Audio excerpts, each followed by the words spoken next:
Assalamualaikum warahmatullahi wabarakatuh. Perkenalkan, saya Fitri Lestari, salah satu dosen di program studi Sains Perkopian, Fakultas Pertanian, Universitas Fatpetulai.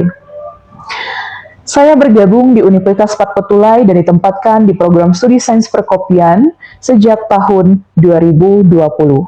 Pada kesempatan ini, saya akan menjelaskan mata kuliah yang saya ampu, yaitu mata kuliah Dasar-Dasar Manajemen dengan metode DIA, yaitu Delivery, Interaction, dan juga Assessment.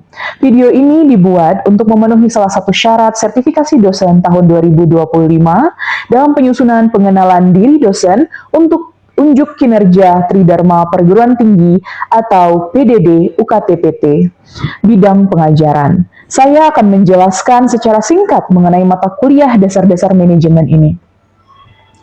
Mata kuliah ini termasuk mata kuliah dasar yang wajib dikuasai oleh semua mahasiswa program studi Sains Perkopian, dan mata kuliah ini diampuh oleh mahasiswa pada semester 2. Mata kuliah ini dirancang untuk membekali mahasiswa agar memiliki wawasan mengenai dasar-dasar dalam ilmu manajemen secara umum, yaitu kemampuan untuk merencanakan, mengorganisasikan, melaksanakan, dan mengendalikan kegiatan pencapaian tujuan organisasi.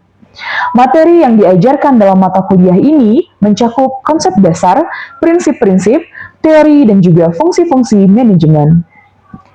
Garis besar mata kuliah ini meliputi pengertian, peranan, dan fungsi dasar manajemen, motivasi bawahan, komunikasi, dan juga kepemimpinan.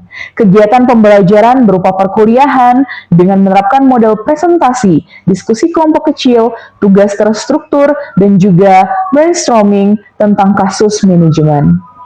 Adapun pustaka utama dalam mata kuliah ini, yang pertama adalah buku Dasar-Dasar Manajemen, karya G.R. Terry dan L.W. Ru. Yang kedua, yaitu buku Dasar-Dasar Manajemen, karya Manulang. Yang ketiga, buku Fungsi-Fungsi Manajerial, karya Sondang Siagian. Dan yang terakhir, buku Asas-Asas Manajemen, karya Winardi. Adapun CPL pertama dalam mata kuliah ini, atau CPL 1, yaitu tentang sikap, yaitu menjunjung tinggi nilai kemanusiaan dalam menjalankan tugas berdasarkan agama, moral, dan juga etika. Yang kedua, berkontribusi dalam peningkatan mutu kehidupan, bermasyarakat, berbangsa, bernegara, dan kemajuan peradaban berdasarkan Pancasila. Untuk CPL kedua, mengenai pengetahuan, yaitu memiliki kemampuan mengidentifikasi dan menganalisis masalah, potensi, dan prospek, serta merekomendasikan alternatif pengambilan keputusan dalam bidang agribisnis dengan menggunakan metode kuantitatif dan juga kualitatif. CPL yang ketiga, yaitu kemampuan umum, menguasai pengetahuan umum tentang konsep produksi tanaman, konsep efisiensi, komunikasi, dan kewirausahaan untuk mengambil keputusan strategi dan operasional, serta mampu memformulasikan penyelesaian masalah dalam bidang agribisnis secara berkelanjutan. CPL keempat, yaitu kemampuan khusus, di mana mahasiswa diharapkan mampu bekerja mandiri dan bekerja sama dalam tim yang multidisiplin, serta memiliki komitmen dalam melaksanakan tujuan yang menjadi tanggung jawabnya. Evaluasi dalam mata kuliah ini ditentukan dari nilai UTS, UAS, presentasi tugas, keaktifan dalam diskusi, tugas terstruktur, dan jumlah kehadiran mahasiswa dalam setiap kegiatan perkuliahan. Baik, Assalamualaikum warahmatullahi wabarakatuh. Waalaikumsalam warahmatullahi wabarakatuh. Gimana kabarnya? Baik ya, semuanya baik, sehat ya semuanya ya. Alhamdulillah. Baik, hari ini kita akan melanjutkan ya mata kuliah kita, yaitu mata kuliah Dasar-Dasar Manajemen. Kalau kemarin kita mempelajari bab 6, sekarang kita lanjutkan di bab ke-7 kita, yaitu bagaimana cara memperoleh pegawai ya. Tapi sebelum kita masuk ke perkuliahan kita, ada baiknya kita berdoa dulu ya, menurut agama dan kepercayaan masing-masing. Berdoa dimulai. Saya berdoa selesai. Baik ya, sebelum kita mulai, mari kita absen dulu. Siapa yang tidak hadir hari ini? 2 orang. Siapa? Wahyu sama Firza. Oh, Wahyu sama Firza. Kenapa nih? Oh, Sakit ya, ya iya. Saya udah mengabari. Oke, baik. Yang lainnya artinya sudah hadir semua ya. Oke, baik. Kalau sudah hadir semua, langsung saja kita ke mata kuliah kita, memperoleh pegawai. Nah, sebelum masuk ke materi ini, masih ingat nggak apa fungsi manajemen? Ada 4 fungsi manajemen dalam mata kuliah kita, dasar-dasar manajemen. Masih ingat? Coach, betul, coach. Apa kepanjangan coach? Yang pertama? Planning atau perencanaan. Yang kedua? Yang kedua kan coach. O-nya apa? Organizing atau pengorganisasian. Yang ketiga? Actuating ya, atau memberi perintah atau pelaksanaan gitu ya. Dan yang terakhir apa? Controlling ya, atau pengawasan, fungsi pengawasan. Nah, untuk memperoleh pegawai ini ya, dia masuk ke dalam fungsi pengorganisasian ya, ataupun nanti sebelum dia masuk ke actuating. Jadi ini masih masuk dalam materi itu ya. Baik, sebelum lanjut kita pantun dulu ya. Oke, dibantu cakep nanti ya. Burung merpati, burung nuri. Oke, burung hinggap di atas rumah. Selamat pagi insan berbudi. Semoga kita sukses semua. Ya, nanti harus mungkin di minggu-minggu depan gantian yang mahasiswa yang ngasih pantun ataupun motivasi ya sebelum kita mulai perkuliahan. Oke. Siap ya. Oke, kita ke sub pencapaian pembelajaran dulu. Jadi setelah belajar ini nanti diharapkan rekan-rekan semua itu yang pertama memiliki kemampuan ya bekerja sama dan juga memiliki kepekaan sosial serta kepedulian terhadap masyarakat dan lingkungan, menguasai prinsip-prinsip dan konsep manajemen yang dibutuhkan dalam perekrutan pegawai dan mampu menjelaskan kriteria yang harus dimiliki oleh seorang pegawai ya. Nah, memperoleh pegawai adalah proses penarikan seleksi, penempatan, orientasi, dan induksi untuk mendapatkan karyawan baik kualitas maupun kuantitas yang sesuai dengan kebutuhan perusahaan. Ya, jadi namanya memperoleh. Jadi dia dalam proses seleksi dulu gitu ya. Terus juga dilihat bagaimana kebutuhan, butuh nggak nih perusahaan. Ya, jadi kan biasanya kalau perusahaan butuh, mereka akan mengeluarkan biasanya namanya open recruitment. Mulai tuh pengumuman di mana-mana. Jadi orang-orang yang sesuai dengan kualifikasinya itu akan mendaftarkan diri. Ya. Nah, kira-kira apa kriteria penting yang harus dimiliki oleh seorang pegawai? Ada yang mau memberikan pendapat? Oke, gimana? Silakan Nisa.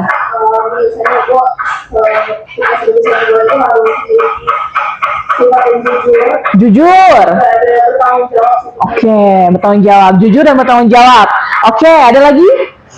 Oke, gimana Gina? Skill, keahlian. Oke. Ada lagi yang mau menambahkan? Ya, Arlet, silakan. Ketiganya untuk memiliki pengalaman di bidang tersebut. Iya, biasanya yang disampaikan tadi itu merupakan kriteria, ya. Kriteria yang memang harus dimiliki oleh seorang staf ataupun pegawai yang akan mencalonkan diri. Dia harus jujur, ya. Terus bisa kerja sama, punya skill, punya pengalaman. Biasanya apalagi yang punya pengalaman itu akan menjadi pertimbangan. Biasanya itu sebagai pertimbangan nilai tambah daripada pendaftar yang lain. Ya kan? Nah, perusahaan biasanya akan mempertimbangkan itu. Orang yang sudah punya pengalaman biasanya akan lebih diperhitungkan. Karena apa? Tentunya perusahaan tidak susah-susah lagi untuk terlalu banyak arahan gitu. Karena memang sudah punya pengalaman ya. Oke, kita bahas. Nah, ini yang disampaikan tadi. Nah, dari sini semua ya kayaknya yang disampaikan. Yang pertama adalah mudah beradaptasi dengan lingkungan baru. Ya, ini wajib sekali. Kalau kita di lingkungan baru, tentunya kita harus mudah beradaptasi. Supaya apa? Supaya kita nyaman kerjanya. Kalian pun ketika masuk kampus pastinya harus berusaha gitu ya untuk beradaptasi dengan lingkungan baru. Di SMA kalian ketemu sama teman-teman, sama guru gitu. Tiba-tiba masuk kampus, ya ketemu lagi. Ya kalau temennya memang ada yang satu sekolah, mungkin ini udah beda daerah. Dari orang Bengkulu ada ketemu sama orang Sumatera Selatan, ketemu sama orang mana gitu, ya. Jadi kita butuh kemampuan untuk beradaptasi. Begitu juga nanti ketika kita sudah menjadi seorang pegawai, seorang pekerja gitu, kita harus punya kemampuan untuk beradaptasi. Selanjutnya jujur. Ya, percayalah, jujur ini merupakan modal utama. Dimanapun kalian berada, nggak cuma sebagai pegawai, tapi sebagai mahasiswa, sebagai anak di rumah, ya, sebagai bagian dari masyarakat, sebagai pemuda, jujur adalah modal utama. Ya, karena nanti di perusahaan itu akan dipikirkan, akan benar-benar diprioritaskan. Kalau memang sudah misalkan dari awal saja sudah tidak jujur, makanya nanti kan di tahap akhir itu kalau kita melamar gitu ya, atau memasukkan lamaran ke suatu perusahaan, itu akan dicek ijazah ataupun kebenaran dari data-data yang sudah kita masukkan kayak gitu ya. Selanjutnya, berpikir out of the box. Maksudnya apa? Tidak dalam zona nyaman. Jadi berpikirnya nggak ya udah kerja, terus ya udah sudah kerja, pulang, selesai gitu. Berpikirnya harus out of the box. Berpikirnya harus bagaimana bisa maju. Ya, menambah keahlian misalnya. Maksudnya seperti apa? Misalkan ada kita bekerja, kita juga harus tahu bagaimana menambah wawasan kita gitu. Ya. Nah, selanjutnya bertanggung jawab atas pekerjaan. Tadi disampaikan bertanggung jawab. Karena ini modal utama. Makanya adik-adik ini semoga saja ya, kalaupun nanti tidak menjadi pekerja, menjadi owner juga gitu ya. Iya, maunya seperti itu kan. Nah, jadi tapi kita harus tahu dulu apa sih yang harus menjadi kriteria utama. Baik itu sebagai pegawai, baik itu kita sebagai pemilik atau owner nantinya. Ya, bagi dalam bisnis manajemen perkopian misalnya kayak gitu. Harus jujur. Nah, misalkan nanti kita tuh punya usaha kopi, terus kita jual kopi kita, ternyata bahan bakunya kopi asalan. Tiba-tiba kita promosikan di kemasannya kopi petik merah. Ya, itu udah nggak jujur. Memang tidak instan karmanya gitu ya, nggak instan. Tapi pasti akan ada aja, kalau kita udah nggak jujur itu udah akan ada aja jalannya, nanti bisa ketahuan, bisa jadi orang nggak suka sama produk kita. Apalagi kalau orangnya udah tahu bagaimana spesifikasi kopi yang enak gitu. Kan tahu ya, kalau ini bapak-bapak nih pencinta kopi misalkan, tahu yang mana petik merah, yang mana asalan. Ya, jadi kalau udah nggak jujur dari awal, kita udah malas lagi beli di situ. Harganya mahal, kualitasnya nggak bagus gitu. Ya, makanya harus punya jujur, terus bertanggung jawab tadi. Misalkan ada kesalahan, ya kita harus bertanggung jawab. Ada tugas, harus bertanggung jawab. Ya, peduli dan juga menjaga hubungan baik dengan sesama pasti. Kalau kita tidak punya hubungan baik dengan sesama, biasanya kita mudah tidak nyaman. Ya, walaupun kita kadang ada yang introvert, ada yang extrovert, tapi tetap intinya harus menjaga hubungan baik. Supaya kita bisa saling mendukung. Kalian coba misalkan kalau ke kampus, kalian punya masalah aja deh sama teman kalian, udah mulai males-malesan kan? Udah nanti ketemu dan sebagainya gitu. Padahal itu tidak diperkenankan. Karena kita tujuannya untuk kuliah, begitu juga nanti ketika kerja. Ya, hubungan baik itu kita mau kerja gitu. Ya, perlu menjaga hubungan baik ya. Oke, kita next. Untuk mendapatkan karyawan dengan kualitas dan kuantitas yang baik, harus dilakukan dengan cara menganalisis jabatan atau yang namanya job analysis ya. Nah, terus selanjutnya ada yang namanya uraian pekerjaan atau job description, ada spesifikasi pekerjaan atau job specification. Nah, tiga hal ini adalah hal utama yang harus kita pelajari ketika kita mau meng-apply atau mau memasukkan lamaran ataupun sebagai perusahaan yang mencari pekerja. Harus lihat dulu, yang pertama analisis jabatan. Kalau misalkan yang dibutuhkan adalah manajer, artinya minimal dia strata 1. Biasanya seperti itu. Di mana lagi? Di bidang yang sesuai dengan perusahaan. Misalkan dia perusahaan kelapa sawit, pasti yang dicari adalah orang pertanian. Strata 1, terus juga orang pertanian gitu. Ya, nah itu job analysis. Terus juga di analisis jabatan tadi, misalkan manajer tadi ya. Terus uraian pekerjaannya apa? Manajer tugasnya apa? Lakukan pengawasan misalnya, melakukan controlling. Ya, ketika ada penyimpangan maka harus diingatkan lagi oleh seorang manajer. Ya, nah terus spesifikasi pekerjaan harus nanti kalian kalau udah misalkan menjadi pekerja ataupun menjadi ownernya atau yang menyusunnya gitu ya, jadi harus tahu spesifikasinya apa pekerjaan, kerjanya dari jam berapa sampai jam berapa, biasanya dikasih tahu itu Misalkan spesifikasi pekerjaannya adalah mengawasi produksi sampai ke pengemasan. Nah, nanti pemasaran itu bukan lagi spesifikasi pekerjaan kita, ya. Nah, makanya harus 3 hal ini harus diperhatikan ya. Nah, analisis pegawai, ya, sorry yang itu tidak kelihatan. Analisis jabatan adalah satu usaha untuk mendapatkan keterangan-keterangan tentang jabatan tertentu, ya. Oke, ya. Nah, jadi ada 4 metode analisis jabatan. Yang pertama adalah pengiriman daftar, yaitu daftar pertanyaan kepada pejabat yang bersangkutan dengan pekerjaan. Jadi ada daftar pertanyaan-pertanyaan seperti itu yang akan diajukan seperti apa? Tadi tentang job analysis, tentang job description, ya. Terus juga menginterview langsung pejabat dari jabatan yang dianalisis. Nah, untuk memperoleh pegawai ini itu bisa didapatkan dari internal perusahaan ataupun dari eksternal. Ya, kalau dia dari internal perusahaan itu biasanya akan ditanyakan yang seperti ini, analisis jabatannya gitu ya. Menginterview langsung pejabat dari jabatan yang ingin dianalisis. Penganalisisan menetapkan kualifikasi jabatan dengan jalan meninjau langsung tempat di mana si pegawai bertugas dan mengajukan pertanyaan. Ataupun yang terakhir bisa dilakukan dengan cara kombinasi, dikombinasikan dari 3 hal ini gitu ya. Oke, kita next ke perekrutan pegawai. Perekrutan pegawai atau recruiting adalah kegiatan mencari dan mempengaruhi tenaga kerja agar mampu melamar lowongan kerja yang masih kosong di perusahaan.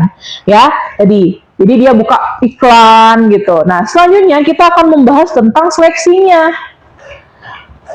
Seleksi pegawai.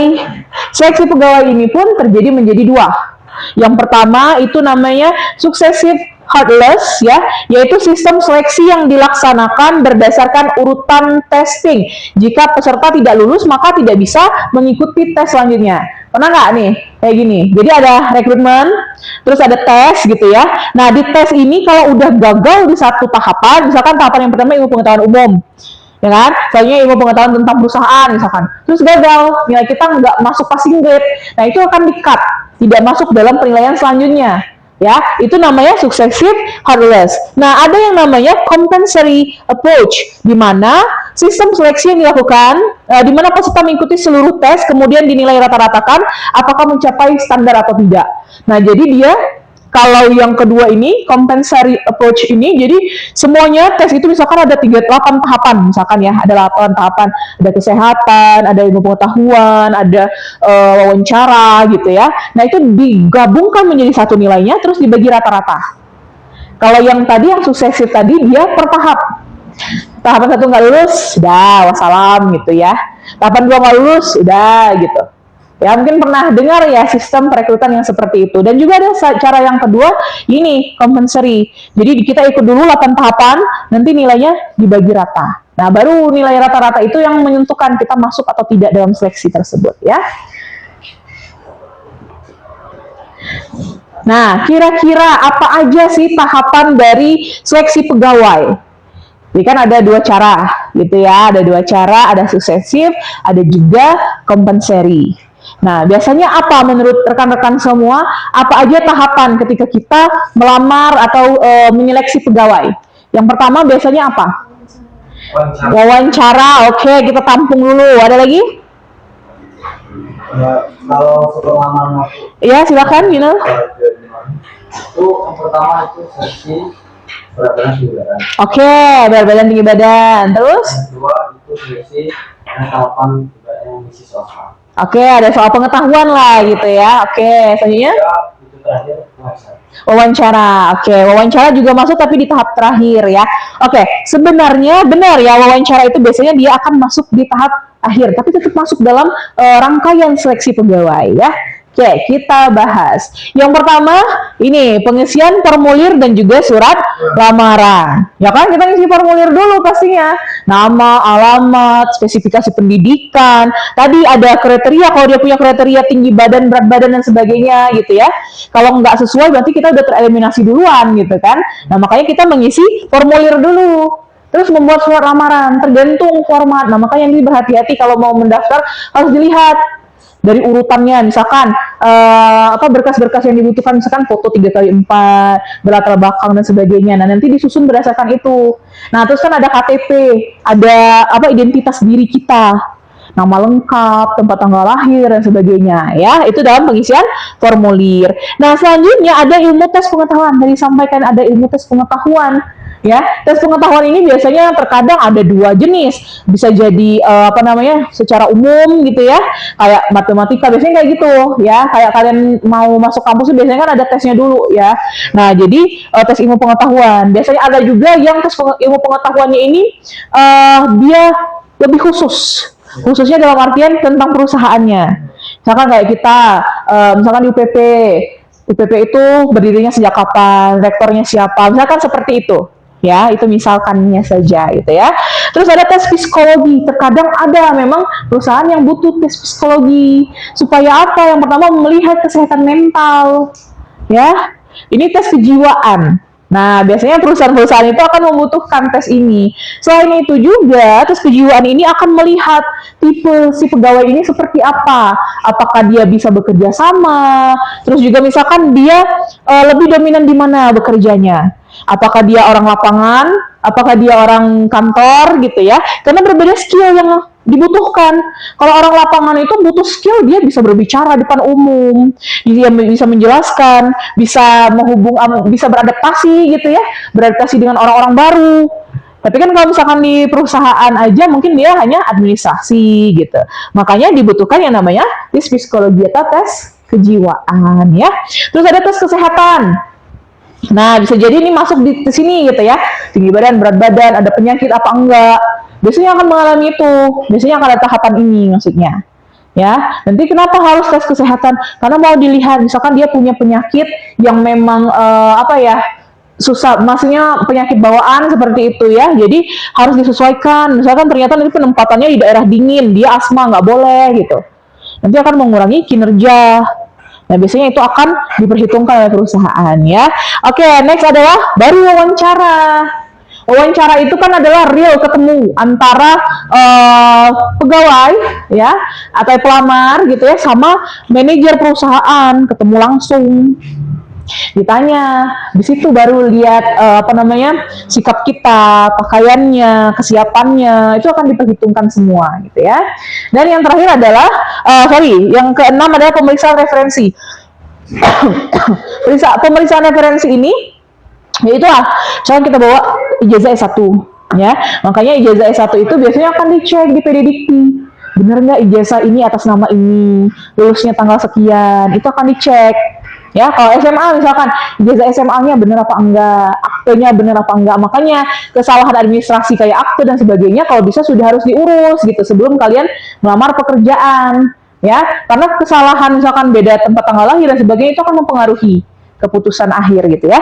Nah, yang terakhir adalah pengumuman. Pengumumannya lulus atau tidak. Kalau sudah lulus, apa yang akan dilakukan oleh perusahaan? Memperkenalkan pegawai.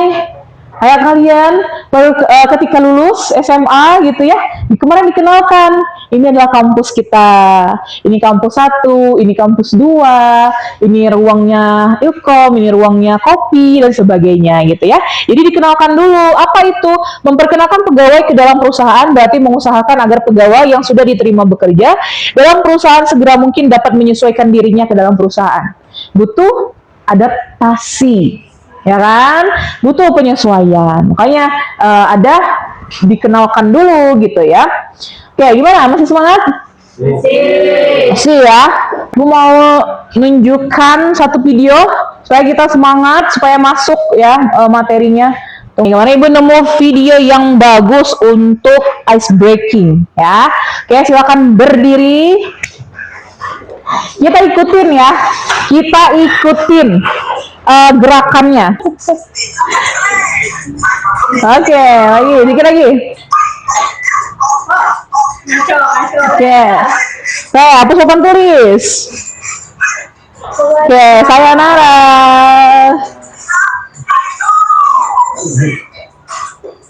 Oke, silakan dulu tepuk tangan untuk kita semua ya.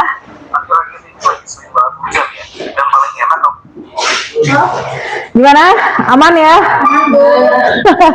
Oke, udah mulai ini ya, nggak lesu lagi ya. Ya karena kita kuliah siang jadi harus semangat ya. Oke, karena kita udah dari peregangan, udah selesai materinya, nanti silakan ya seperti biasa, silakan nanti kita kuis ya di sini, silakan nanti diakses di HP-nya masing-masing. Nanti kuisnya pertanyaan tentang seputar materi hari ini ya, dan kuisnya nanti kita akan bahas di pertemuan selanjutnya. Oke, sebelum ditutup silahkan bagian menyimpulkan ya. Siapa yang mau menyimpulkan materi ini? Silakan. Oke, silakan Wina. Gimana kesimpulan untuk kuliah kita pada hari ini? Baik, izin untuk menyimpulkan hasil mata kuliah pada siang hari ini. Nah, kan belajar tentang pengelolaan pegawai. Betul. Pengelolaan pegawai itu termasuk dalam fungsi manajemen yang kedua, yaitu tentang organisasi. Karena pengelolaan pegawai itu tuh kayak proses seleksi, penempatan orientasi dan induksi suatu perusahaan yang dilakukan melalui analisis jabatan, terus ada perekrutan pegawai, dan terakhir itu ada seleksi pegawai. Nah, yang seleksi pegawai ini seperti kayak pertama itu mengisi formulir, wawancara sampai ke pengumuman perekrutan pegawai ini. Terus di sini tadi dijelaskan juga ada kriteria sebagai seorang pegawai. Nah, yang pertama itu mulai mudah beradaptasi, jujur, berpikir out of the box, sampai ke peduli. Nah, terus ada juga apa sih yang harus dilakukan pada seorang pegawai? Itu yang pertama itu tadi juga dijelaskan tentang apa sih yang harus dilakukan, yang harus diketahui pada seorang pegawai. Nah, itu yang pertama tadi ada sejarah perusahaan. Pegawai itu harus mengerti terlebih dahulu sejarah perusahaan itu. Terus ada juga apa sih barang-barang yang dihasilkan atau yang diproduksi oleh suatu perusahaan. Dan sampai ke bagaimana sih tata kerja dari perusahaan tersebut ketika kita sudah menjadi seorang pegawai di perusahaan itu. Ya, baik. Oke, terima kasih ya Saudari Wina. Ibu berharap yang lain juga bisa menyimpulkan ya. Nah, nanti insya Allah nanti di minggu depan kita buat grup-grup diskusi seperti biasa ya. Jadi silakan nanti kita buat grup, kita bandingkan ya pendapat dari satu kelompok dengan kelompok yang lain ya. Oke, jadi kesimpulannya ya kan bagaimana proses seleksi dan juga apa saja kewajiban yang harus dimiliki oleh seorang pegawai. Yang penting tadi kan harus diingat ya, ada jujur, bertanggung jawab, berpikir out of the box gitu ya. Karena memang itu keahlian-keahlian dasar yang harus dimiliki gitu. Terima kasih ya atas kehadirannya hari ini. Semoga ada ilmu bermanfaat yang bisa diterima. Dan juga kita tutup. Wassalamualaikum warahmatullahi wabarakatuh. Waalaikumsalam.